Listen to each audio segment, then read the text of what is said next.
Welcome to another edition of Teach the Geek interviews. My name is Neil Thompson. I'm the founder of Teach the Geek. It's an online platform for science and engineering professionals. Consider checking out the monthly membership called Teach the Geek to Speak Society. You can get help and ongoing support in your public speaking journey. And to learn more about it, you can go to teachthegeek.com. Again, that's teachthegeek.com. Today, my guest is Christine Vartanian. She's the founder of Jade for All Seasons Collective, and she serves as a personal style expert. I probably could use her help. My fashion game isn't all the best. Would you believe, though, that even though she works as a personal stylist, she actually earned a degree in civil engineering, and she also has a law degree. I'm really interested to learn more about how she went from engineer and lawyer to stylist. Not exactly a typical path. Welcome to Teach the Geek interviews, Christine. Thank you so much for having me. I'm honored and thrilled. Wonderful. So I did mention in the intro that you got a degree in civil engineering. What motivated you to get that degree? So my journey was a little bit, like a windy road, like most people probably who start in a very technical world and then maybe segue into something different or a creative world.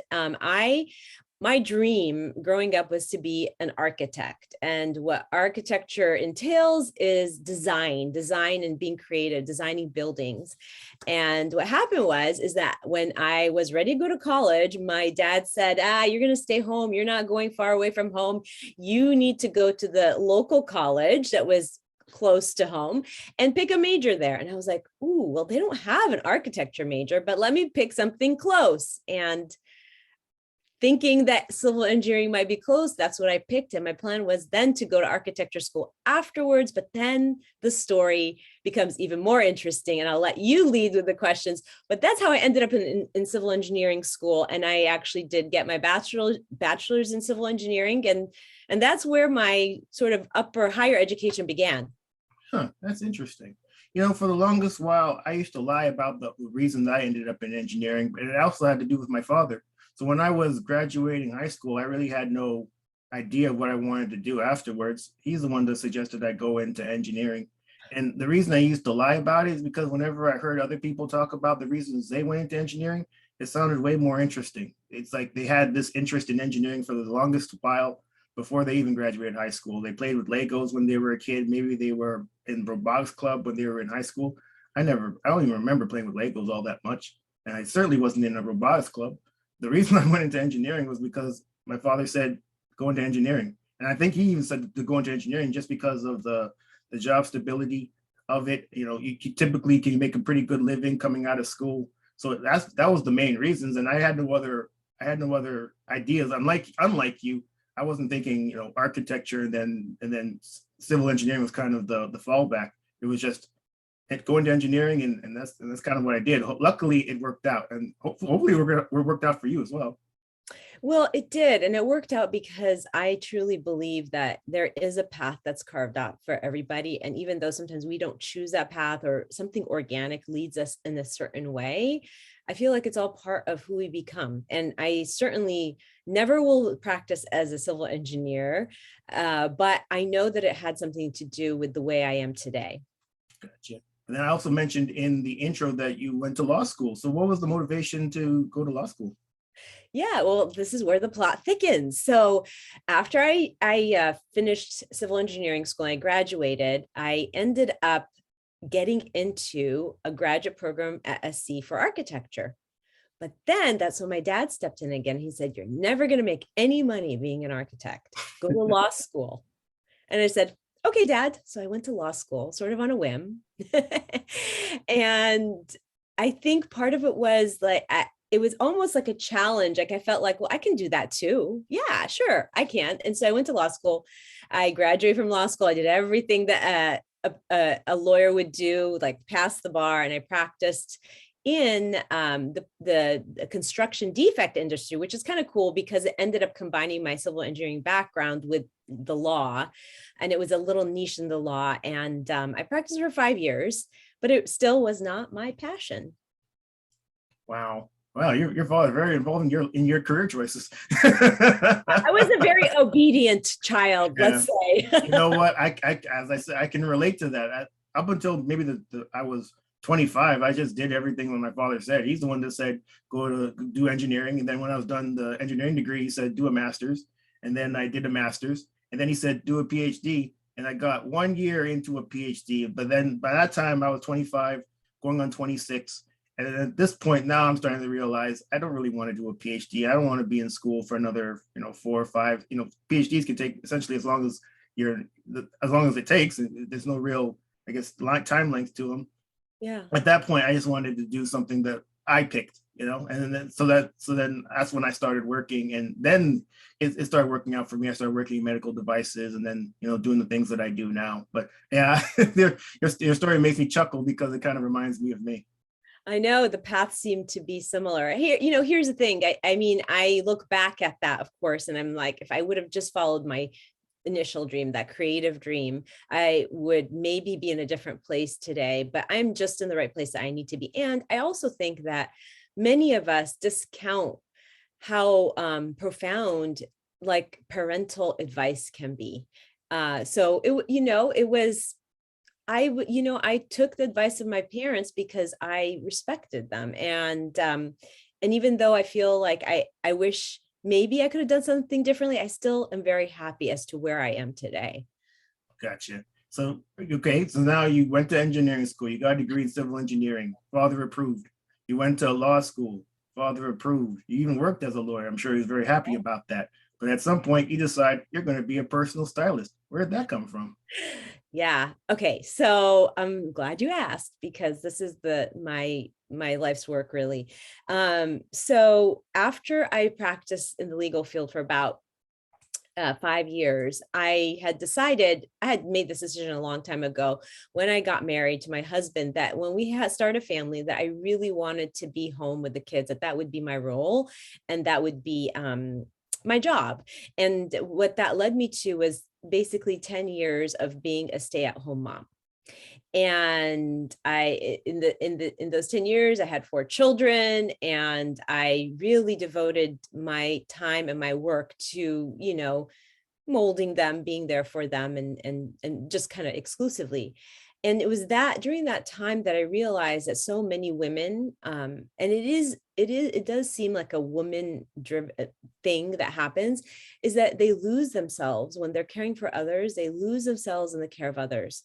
And I always refused to do that. I was like, I take care of my kids, I'm home with them, I'm there for every little thing, but I still am going to self-care. I'm still going to get dressed up in the morning. I'm still going to put a little bit of makeup in the morning. I'm still going to exercise and take care of my health and still be able to do the things I need to do as a mom in that role.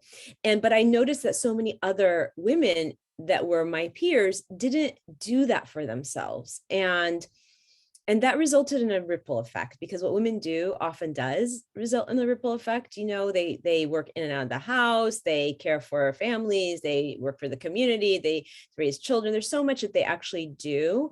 And I thought, ladies, no, I have to be out there telling these ladies that you can do everything that you do and still take care of your body, take care of yourself, take care of the way you feel. And that was part of what prompted my second career, which is my styling career, because I wanted to do it in service to women. But I also wanted something that would fulfill me creatively. So I made this decision that, okay, that's it. I'm going to dress women to make them feel as beautiful outside as they are inside. And this will fulfill my my ability and really what I want to do moving forward. And I started this business on a whim. I had a big event, invited all these people, and it was so well received. It was so needed that it actually surprised me. And that's where it all began. That was about 9 years ago. Wow. It's actually, when I think about it, it's kind of sad that a lot of women, or mothers, I guess specifically, feel that they can't take care of themselves while taking care of others, because by taking care of themselves, they're modeling what their children should be doing. So that kind of makes it's kind of sad that they think that that's not something that they should even think to do. And another thing you mentioned that I thought was really interesting is you were a stay-at-home mom for 10 years, even after even after having a civil engineering degree and a law degree, I mean, typically, at least from the women that I've spoken to, once they've had that kind of education, their idea is to do both. It's to be a working mother, and then take care of your children. But the fact that you made that decision, even though you had as much education as you have, that's just not a story that I hear all that often. So it's just really interesting to hear. So thank you for sharing that. Yeah, and I feel I might just add to that, I did get a lot of feedback from people that, I cared about me, but and people like, friends that, oh my goodness, all the education, you're staying home. And my answer to that is, honestly, I think it's interesting, that perspective, because my answer to that is, when you educate a woman, you educate a family. When you educate a man, obviously you're educating a gentleman, but it's the women who actually are the ones that are more into the child rearing. Not that to say that that's always the case, but they're the nurturers typically. So my education led to my ability to educate my kids. It was a ripple effect. And I saw being at home with children as such an important role, as a job that is the one that you get no gratitude for outwardly, but it is so critical to raising human beings and putting them out into society. So, I quickly was able to refute that. Yeah, I mean, I get you. I mean, if you really think about it, I mean, what are the choices? One of the parents has to take care of the kids, or you hire somebody to do it. And who's more invested into the well-being of the children, the people who are responsible for their existence, or somebody you have to pay to take care of them? I mean, it kind of, Yeah. I mean, I understand in certain instances where it's important, or it's inevitable that both parents have to work just to be able, to keep the lights on. But you have that ability for one of the parents to stay home. It just seems like that would be the best option. But what do I know? I don't even have any kids, so maybe I'm not the one to be even mentioning anything about this. Well, and the other thing is too, I respect everybody's decision to do what is right for their family. I had the privilege. I really look at it as a privilege. I mean, my husband and I set ourselves up so that I can do that before we started a family. And, but I recognize, I have friends and family that really, both parents working is very critical to their ability to survive. And I totally respect that. And I feel very fortunate that I had that opportunity. So, it's basically, you have to really do what you think is going to be best for your life and your family. Yeah, absolutely. So, Christine, when I put this podcast or this YouTube channel together, the main goal of it was to speak, well, of course, speak to people like you, people that started off in the STEM fields. Perhaps they transitioned into other things, but then really it was to learn more about presenting, because that's not something that a lot of us are known for. So when it comes to your journey, when did you realize that being adept at speaking in front of others could be of use to you? Yeah. So, being somebody who went to law school, it was sort of critical to the legal field to be able to get up and speak in front of a crowd, right? I mean, you have to be able to, if you're litigating, if you're in front of a judge, you have to get comfortable with that. And it does take practice, unless like you're a natural born actor or you love the stage. But I feel as though I had dipped my toe in it as an attorney and in the legal field. And then I actually enjoyed being able to speak publicly. And I was part of Toastmaster groups and all sorts of things. And then when I started my business, I often found myself on stage talking about it. So it's just doing it more and more, and being a people person, being able to connect from a stage one to many, really helps, like just kind of being in tune with what the audience, scanning an audience and so forth. I don't know if that answered your question actually, but but I'll let you do the clarifying question. You think I would actually say no? That absolutely did not answer my question whatsoever. I wouldn't say that. That'd be rather awkward. I'm curious though to find out if you have any sort of process for putting your presentations together, and if so, what is it? Yeah. So in my career today as an image consultant, when I put together a process, I like to break things down into very small bites. very small tidbits, because sometimes things, even within the image consulting world, can seem overwhelming to people who don't really do this, don't care about it. They just want to have somebody tell them what to do. So I've developed a system and a process.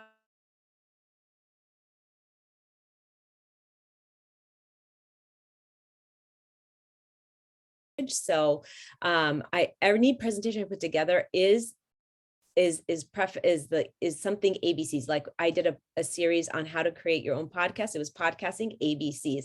I spoke to a bridal group, and the process on speaking on that was bridal styling ABCs. And the way it works is like A stands for audience, B stands for building, and I just use the alphabet to create this process that can be very easily consumable by the listener. Does that make sense? Oh yeah, that's pretty interesting. I never even thought of making the process based on kind of like an acronym. A stands for this, B stands for this. You're able to find every word that can stand for something, or for a letter. I think that's pretty cool, and it's easy for people to remember. So kudos to you for even thinking of something like that. Yeah, and that comes from my education as an early childhood development mom. Right, absolutely. When it comes to the presentations that you give in front of people, do you ever get nervous? And if so, how do you deal with your nerves? Oh, every single time. Yes. I don't think that there's any time where I get on a stage, especially if I'm on a physical stage or even on a virtual stage with, a whole big crowd, that I don't get nervous. I think that's just, it's kind of human. And the way I settle my nerves is I do a lot of practicing ahead of time. I do prepare, try not to over prepare, because then I can get stuck to a script, but I do prepare.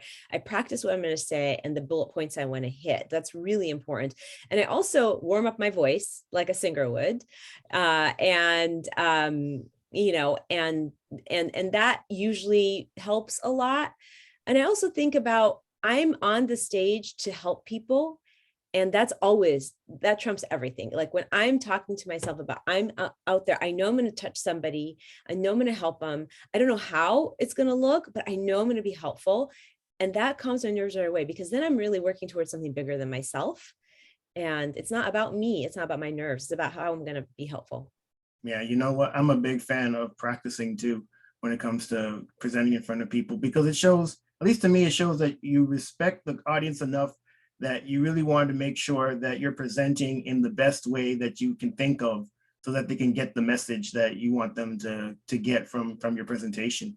And it also, what it does is it eliminates a lot of those filler words that we tend to use in our regular speech, like and so. Oftentimes, if you're just going off the cuff, those words tend to creep into your presentation, and for some people, they're very annoying. I know from personal experience, my mother, she says, I had a conversation with her once, and she was listening to one of my podcasts, and the guest used a lot of filler words, and she said she couldn't listen to it after 5 minutes. I thought to myself, wow, there's people that are really that annoyed with filler words. I mean, I don't mind them that much, really. If I hear them, I'm more interested in the message of what that person that's using all those filler words is saying. But I recognize that there are people like my mother who will just tune you out if you have a lot of them in your speech. And so it behooves you to practice so that you can eliminate those words too.